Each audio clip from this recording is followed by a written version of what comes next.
Hello students, welcome to M and C education. M and C education में आप सबों का बहुत बहुत स्वागत।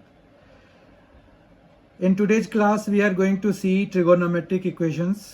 आज की क्लास में हम ट्रिगोनोमेट्रिक इक्वेशंस करने जा रहे हैं।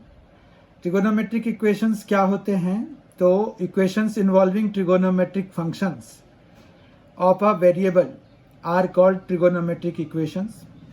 तो अगर इन सिंपल टर्म देखें तो हमारे पास ये है कि यहाँ पर वेरिएबल जो है ट्रिगोनोमेट्रिक फंक्शंस यानी कि साइन, कॉस, टैन, कॉट, सेक, कॉसेक, ये जो 6 होते हैं हमारे पास, उन्हीं में से कोई भी वेरिएबल की तरह एक्ट कर रहा होता है तो हम ट्रिगोनोमेट्रिक इक्वेशन उसको कह देते हैं। जैसे अगर we have 4 sine square x plus cos x -2 is equal to 0, तो ये एक ट्रिगोनोमेट्रिक इक्वेशन है क्योंकि यहाँ पर जो वेरिएबल है वो हमारा ट्रिगोनोमेट्रिक फंक्शंस में है।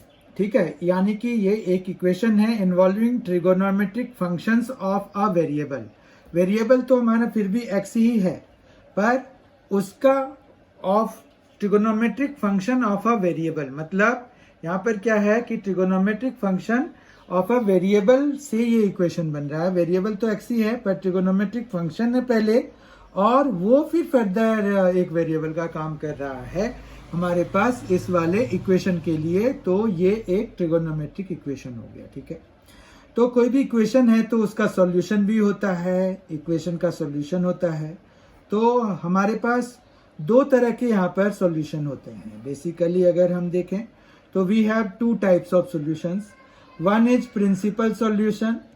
प्रिंसिपल सॉल्यूशन में क्या होता है कि अगर कोई भी, जैसे x अगर हमने यहाँ वेरिएबल माना हुआ है तो वो x की वैल्यू हमें 0 से लेकर के 2 पाई के बीच में आनी चाहिए। ठीक है बात, 0 से 2 पाई के बीच में। और यहाँ देखिए इक्वलिटी 2 पाई पे नहीं लगी हुई है, तो ये भी ध्यान रखना होगा। मतलब 0 से शुरू हो और 2 पाई से पहले ही, मतलब 2 पाई नहीं है इंक्लूडेड इसमें। तो ये इस तरह का हो गया कि 0 तो इंक्लूडेड है but 2 pi is not included, तो वन साइडेड ओपन ब्रैकेट इसको कहते हैं।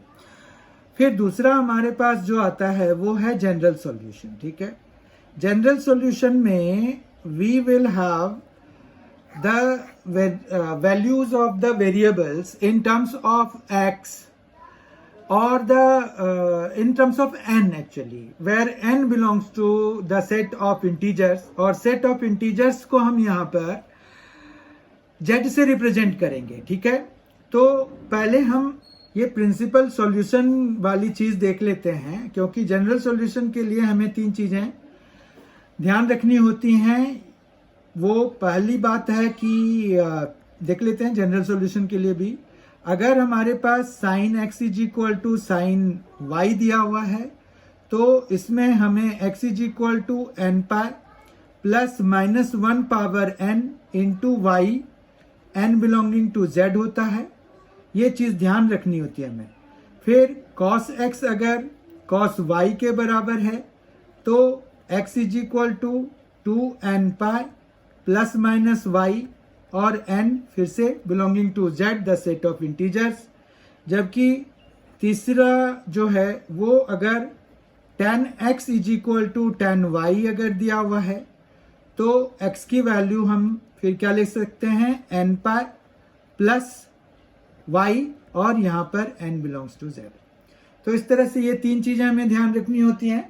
इसके अलावा 2 और चीजें हैं जिनका कि हमें ध्यान रखना होगा। वो है कि अगर साइन x 0 के बराबर है तो x जो है वो n पाई के बराबर होगा, n बिलोंगिंग टू z। ठीक है, जबकि अगर we have cos x is equal to 0 तो x इज इक्वल टू क्या हो जाएगा, 2n plus 1 into pi by 2 के बराबर हो जाएगा और n बिलोंगिंग टू z तो इसमें भी रहेगा। ठीक है, तो ये तो जनरल सॉल्यूशन के लिए हमें चीजें ध्यान रखनी होती हैं और ये एज अ थ्योरम भी हमारे पास है, ये तीनों जो कि हम अभी डिस्कस करेंगे। तो प्रिंसिपल सॉल्यूशन पे आ जाते हैं। मान रखिए कि अगर आपके पास sine theta is equal to 1/√2 दिया हुआ है और हमें मतलब इसको सॉल्व करना है और हमें प्रिंसिपल सॉल्यूशन ही निकालना है। तो इसका जो प्रिंसिपल सॉल्यूशन होगा वो इसके दो प्रिंसिपल सॉल्यूशंस होंगे। प्रिंसिपल सॉल्यूशन हमेशा दो होते हैं। तो प्रिंसिपल सॉल्यूशंस क्यों? क्योंकि देखिए आपके पास क्वाड्रेंट सिस्टम होता है। क्वाड्रेंट सिस्टम में जैसे ट्रिगोनोमेट्रिक रेशियो कोई भी ले लीजिए, जैसे साइन लेते हैं तो साइन यहाँ पर पॉजिटिव होता है और यहाँ पर होता है। कॉस अगर हम देखें तो कॉस यहाँ पर पॉजिटिव होता है और यहाँ पर होता है। टेन हमारे पास यहाँ पर पॉजिटिव होता है और यहाँ पर होता है, मतलब फर्स्ट में और थर्ड में पॉजिटिव होता है। इस तरह से कोई भी रेशियो हमारे पास इस पूरे राउंड में, मतलब यहाँ 0 है और यही 2π है, मतलब हमने क्या किया, एक पूरे राउंड की बात कर ली। तो उस पूरे राउंड में 2 बारी पॉजिटिव और 2 बारी नेगेटिव हो रहा है, तो कोई भी वैल्यू 2 बारी आ रहे होंगे। ठीक है, जैसे साइन 1/√2 की बात करें तो साइन थीटा अगर 1/√2 की बात कर रहे हैं तो थीटा एक तो हमारा π/4 तो है ही, तो π/4 तो ये फर्स्ट क्वाड्रेंट का हो गया। सेकेंड क्वाड्रेंट में भी ये जो है हमारा 1/√2 होता है तो वो π + π/4 से आ जाएगा। ठीक है, तो π + π/4 से आ गया तो 5π/4 हो गया। तो इस तरह से एक वैल्यू तो π/4 और दूसरी वैल्यू हमारे पास 5π/4 से आ गया। तो प्रिंसिपल वैल्यू या principal solution of sin θ = 1/√2 will be π/4 and 5π/4। इसी तरह से हमारे पास जब भी प्रिंसिपल सॉल्यूशंस निकालने के लिए कहेंगे तो वो हमें दो सॉल्यूशंस हमेशा आ रहे होंगे। अब हम प्रूव करने जा रहे हैं कि अगर हमारे पास sin x = sin y है तो x = nπ + -1/n × y n belonging to z क्यों होता है।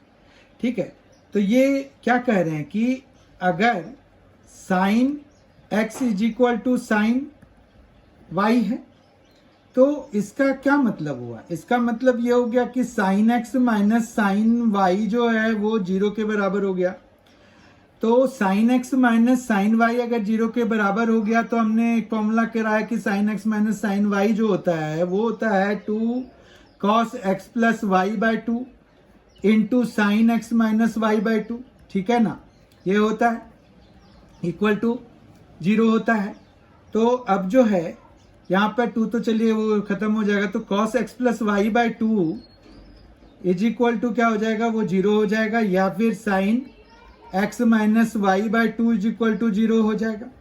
फिर अभी हमने देखा था कि अगर sin x 0 होता है तो x मतलब ये जो एंगल है वो nπ के बराबर होता है, n बिलोंगिंग टू z। उसी तरह से अगर cos का कोई एंगल 0 के बराबर हो रहा है किसी भी एंगल के लिए तो वो जो एंगल है वो ऑड मल्टीपल मतलब 2n + 1 × π/2 होता है। ठीक है, और दूसरे वाले से क्या हो जाएगा, x - y/2 जो है वो nπ के बराबर हो जाएगा। इस तरह से x + y जो है वो कितना निकल जाएगा, 2n + 1 × π के बराबर, या फिर x - y जो है वो 2n π के बराबर निकल जाएगा। ठीक है, फिर अगर हम ये y उठा के उधर ले जाएंगे तो x = क्या आ जाएगा, 2n + 1 π - y, और दूसरे में x = 2nπ + y के बराबर हो जाएगा। ठीक है बात। अब जो है यहाँ पर बहुत ध्यान से देखिए कि x = हम इसको 2n + 1 × π प्लस -1 की पावर, यही वाला 2n + 1 × y लिख देते हैं। ठीक है, जबकि दूसरे वाले में x = 2nπ प्लस फिर -1 की पावर 2n, क्योंकि 2n अगर हम डाल देंगे और n इंटीजर है तो ये हमेशा पॉजिटिव ही रहेगा, तो वो इसको रिप्रेजेंट कर देगा। ठीक है बात। और यहाँ पर ये 2n + 1 है तो ये ऑड है तो हमेशा -y ही हमें मिलेगा। ठीक है, इतना समझ में आ गया है। और इन दोनों ही केसेस में n हमारा बिलोंगिंग टू z है, ये ध्यान रखिए। अब अगर हम दोनों इक्वेशंस को कंबाइन कर देते हैं तो हमारे पास क्या मिल जाएगा, x = मिल जाएगा nπ प्लस और यहाँ पर आ जाएगा -1/n × y और n बिलोंगिंग टू z। तो इस तरह से ये किसके लिए हो गया, अगर आपके पास sin x is equal to sine y के बराबर दिया हुआ है तो you can use it directly, ठीक है, डायरेक्टली एज अ फॉर्मूला। तो ये हमने कंबाइन करके निकाला, जो कि हमने पिछले वो जो एक्सप्रेशंस ऑब्टेन करे थे उसके से। अब हम दूसरी चीज देखते हैं कि अगर cos x is equal to cos y है तो फिर हमारा x इज इक्वल टू क्या आएगा। तो इसके लिए cos x minus cos y equal to 0 हो जाएगा। cos x minus cos y होता है -2 sine x plus y by 2, ठीक है, into sine x minus y by 2, और ये इक्वल टू 0 होता है। तो इसका मतलब ये हो गया कि sine x plus y by 2 ये इक्वल टू 0 हो जाएगा, या फिर sine x minus y by 2 is equal to 0 हो जाएगा। तो x प्लस वाई बाय 2 जो है वो n पाई के बराबर हो जाएगा, या फिर x माइनस वाई बाय 2 जो है वो n पाई के बराबर हो जाएगा। इस तरह से x plus y is equal to 2n pi के बराबर हो जाएगा, या फिर x minus y is equal to 2n pi के बराबर हो जाएगा। तो यहाँ से x इज इक्वल टू क्या आ जाएगा, 2n पाई माइनस वाई, यहाँ से जो है x इज इक्वल टू क्या आ जाएगा, 2n पाई प्लस वाई। अब दोनों को अगर हम कंबाइन कराएंगे तो 2n pi plus minus y आ जाएगा और n बिलोंगिंग टू z आ जाएगा, ठीक है। तो इस तरह से जब cos x is equal to cos y होता है तो हम जो है फिर ये वाला फॉर्मूला यूज कर सकते हैं, ठीक है। फिर अब हम तीसरे पे आते हैं, tan x is equal to tan y जब होता है तो क्या होता है। तो यहाँ पर tan x is equal to tan y अगर है तो इसका मतलब ये है कि tan x minus tan y is equal to 0 के बराबर है। अब tan x को sin x by cos x और tan y को sin y by cos y हम लिख सकते हैं, ठीक है। तो एलसीएम लेंगे, sin x cos y minus sin y cos x और अपॉन में cos x into cos y, और ये इक्वल टू 0। इस तरह से sin x cos y minus sin y cos x जो होता है हमारे पास वो है sin x माइनस y, और ये इक्वल टू 0 क्योंकि cos x cos y हमारा 0 के बराबर हो गया, मतलब उधर जाके मल्टीप्लाई हो गया। तो यहाँ पर x माइनस वाई जो है वो n पाई के बराबर हो गया। तो यहाँ से x इज इक्वल टू क्या आ गया, n पाई प्लस y के बराबर और n बिलोंगिंग टू z। तो ये किसके लिए आ गया, जब हमारे पास tan x is equal to tan y होता है। तो अब जो है हम अगले सेगमेंट में कुछ ट्रिगोनोमेट्रिक इक्वेशंस को सॉल्व करेंगे, उसका प्रिंसिपल सॉल्यूशन और जनरल सॉल्यूशन निकालेंगे। To clarify the concepts we have discussed right now, let us solve some problems. Today's first problem is find the solution of sin x is equal to minus root 3 by 2.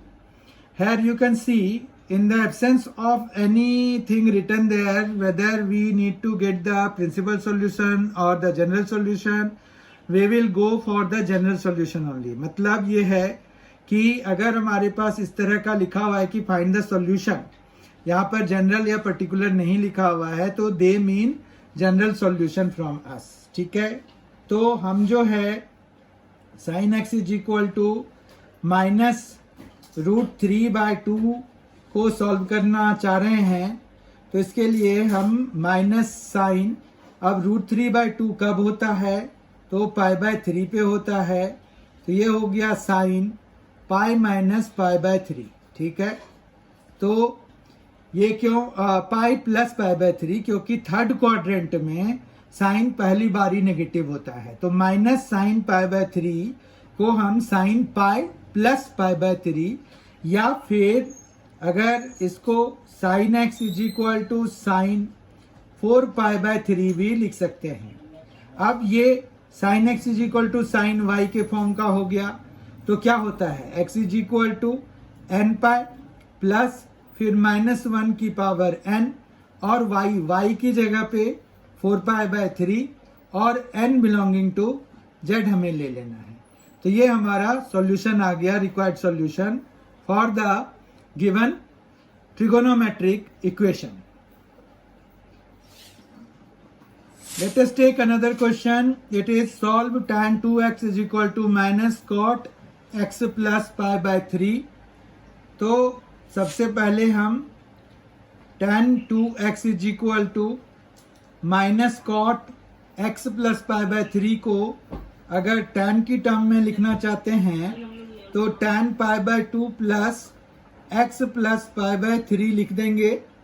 उसके बाद अगर हम इसको solve करें तो ये आ जाएगा pi by 2 plus pi by 3 कितना आ जाएगा, ये आ जाएगा 5 पाई बाय 6 प्लस x। अब जो है y की जगह पे ये एज्यूम करके 2x इज इक्वल टू, क्योंकि tan x is equal to tan y का फॉर्मूला लगाएंगे तो n पाई प्लस फिर 5 pi by 6 plus x n belonging to z। From here we get 2x minus x, bring this x to that side, it will be x is equal to n pi plus 5 pi by 6 and n belonging to z। ठीक है, तो ये हमारा answer हो जाएगा n pi plus 5 pi by 6। Let us see third question and the last question of this session. It is solve 2 cos square x plus 3 sin x is equal to 0. If you see this question, it is quadratic, but we don't have same variables there. Same trigonometric function must be there. To bring that, we will use some trigonometric identities. हमें यहाँ पर identities लगा करके same trigonometric functions बनाना होगा। तो cos square x को 1 minus sign square x लिख सकते हैं plus 3 sine x is equal to 0 is there. तो ये आ गया 2 minus 2 sine square x plus 3 sine x is equal to 0। तो ये आ गया 2 sine square x minus 3 sine x minus 2 is equal to 0। ये कैसे हुआ, माइनस कॉमन ले लिया हमने थ्रू आउट से। अब जो है ये एक क्वाड्रेटिक हो गया साइन के टर्म में, साइन x को अगर हम वेरिएबल एज्यूम कर लें तो अब जो है यहाँ पर 2 साइन स्क्वायर x माइनस ये 4 है ना, तो हम इसको 4 साइन x और फिर प्लस साइन x फिर माइनस 2 इज इक्वल टू 0 लिख सकते हैं। फर्स्ट 2 से अगर हम 2 साइन x कॉमन ले लें तो यहाँ पर साइन x माइनस 2 और प्लस 1 फिर sine x minus 2 is equal to 0 हो जाएगा। इस तरह से sine x minus 2 into 2 sine x plus 1 is equal to 0 हो गया। तो sine x is equal to 2 आ गया, या फिर sine x is equal to minus 1/2 आ गया। अगर आप देखें तो साइन x की रेंज जो है वो -1 से 1 होती है, तो इसका मतलब है कि ये वैल्यू वैलिड नहीं है। तो यहाँ पर लिखेंगे since -1 less than equal to sine x less than equal to 1, hence sine x is equal to -1/2। अब ये -1/2 को हम माइनस साइन पाई बाय 6 लिख सकते हैं। फिर आपको बताया कि x इज इक्वल टू हम पाई प्लस, इसको actually sign pi plus pi by 6 लिख सकते हैं। तो ये आ जाएगा 7 पाई बाय 6, लेकिन उससे पहले हमें वो जनरल वाला फॉर्मूला लगाना पड़ेगा। तो लेट अस रीराइट इट। इसको हम क्या लिख सकते हैं, x is equal to n pi plus -1 की पावर n और साथ में 7 pi by 6 n belonging to z।